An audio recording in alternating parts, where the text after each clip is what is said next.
Sir, can you tell me your name? Yeah, my name's Philipos, Melaku-Bello. And what is this here that you're doing? It's the William Thomas Memorial Anti-Nuclear Peace Vigil. We're across the street from the White House in Washington, D.C. 365 days a year, 366 on weekdays. And you do this every day? Every day I have two very good helpers that have stayed with me for a little over 4 years. And at one point we had 27 people that were helping. In that era, I wasn't here every day, maybe 3 long shifts, like 3 17-hour shifts in a week. But it's back to me every day. What makes you want to do this on a Sunday morning? What makes me want to do this on every day is that I love the civilians of the planet. I want the survival of the human and the animal species, and there's only one human race. There's not many. It doesn't matter about the melanin of your skin. You have a heart that pumps blood. You survive off the same food and oxygen as I do. Looks like you have 2 arms and 2 legs. Looks like I do too. Looks like you have 2 nostrils. We're the same. The proof on some people think, oh no, only my race, only my race. Well, the person living next door to you may be of your race, but their blood might kill you if you had a blood transfusion. But a person in Indonesia or Cambodia or Nigeria is your blood type. And if you're gonna die, are you gonna say no Nigerian blood in my veins? Are you gonna say no Cambodian blood in my veins? You're gonna say, oh doc, sign away. I'm signing away. Right for you to give me a blood transfusion. Yeah. So when people want to make such a big deal of the melanin of man doesn't make the man. Has President Trump come here to have a conversation with you? No, the Joker in Chief has not come out here to have a conversation. Do you have if you could have him change one law, one policy, what would it be? One policy, military industrial complex budget. You want him to cut it? Absolutely. When we were at 37.1% of the GDP allocated for federal funding, we were the #1 military in the world. How do you get higher than #1?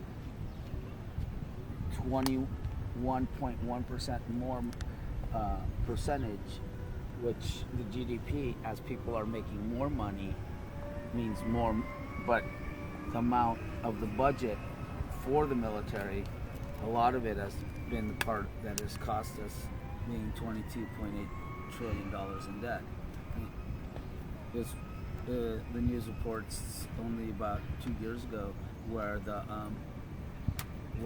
Pentagon misplaced $7.4 trillion. I don't know.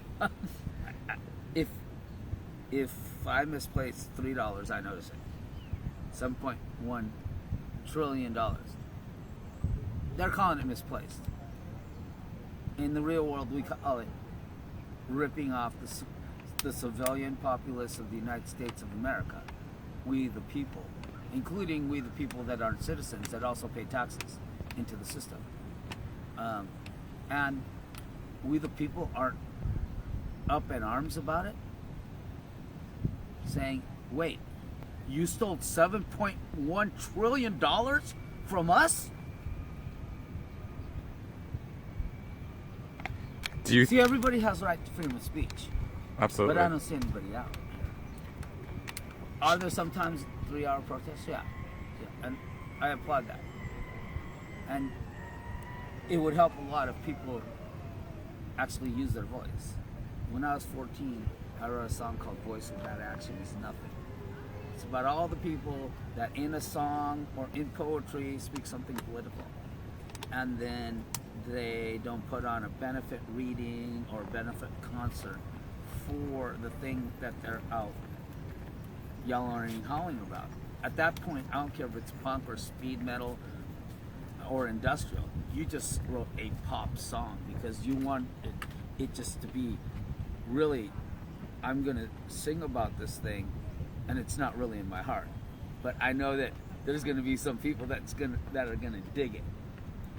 I often go to the lyrics of some people that I knew growing up, and it's not to disrespect them, but it's to say, hey, look, this is a good example. When Black Flag wrote the song Police Story, and it's about the police abuses on young people, and it was also the lead singer at the time happened to be Jewish, and they sang this song, and I thought it was a great song. You know, this effing city is run by pigs. They take the rights away from all the kids. Understand, we're fighting a war. We can't win. They hate us. We hate them. We can't win. I walked down the street. I flipped them off. They crashed me across the head with a billy club. So, great lyrics. When did you ever do a concert about police brutality? The truth is not. I was in a band called the Anarchistic People. I remain the same.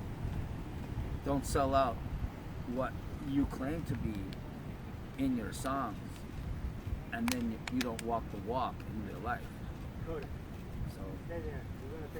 freedom of speech, freedom of expression, the lawful assembly of the people, the right to a peaceful protest, those are afforded to us in the First Amendment to the U.S. Constitution. I will take advantage of that as long as I live in this country to use those protections. The current president, obviously, well, not to you, but if you were around, you would see he wants me out.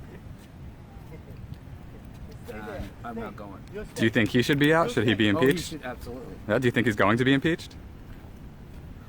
Well, before last week, I wasn't as sure, but now people are actually coming to law enforcement and saying, hey, this is what happened. They're doing this at the risk of like a 30-year imprisonment. But if they turn state's evidence and come out with everything they know, you may get 3 or 4 years.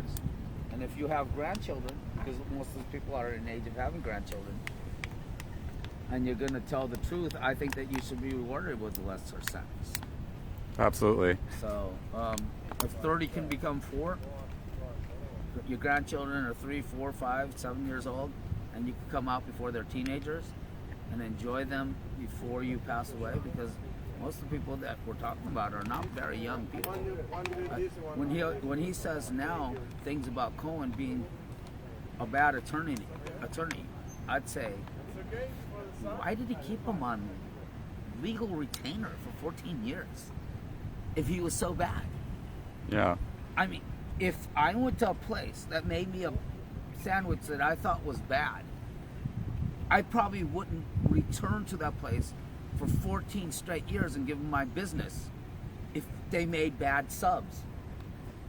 Now, if they made excellent or to die for subs, then I would. So, he is now speaking on people that he personally hired. You know that he is the one that fired a special investigator, put Mueller on the job of special investigator. And now he's speaking things against Mueller, the man he said was right for the job as special investigator. He has fired nearly every single person from his original cabinet. That he originally, as he's putting them in, was talking about how great they were going to do for the country. You see, he's living in his sitcom, where every week, every other week, he has to say you're fired, because that's his psychosis.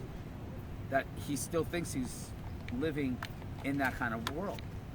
He keeps on putting us further and further in debt, because in his real world, debt is just something that you file bankruptcy on. Do you belong to an organization? That you just do this? Yeah, this is no organization. Do you have a website? No. My brother, we need a good congressman in New York, my brother. Come on. Take you over there. Well, I'd have to live there for 18 months first.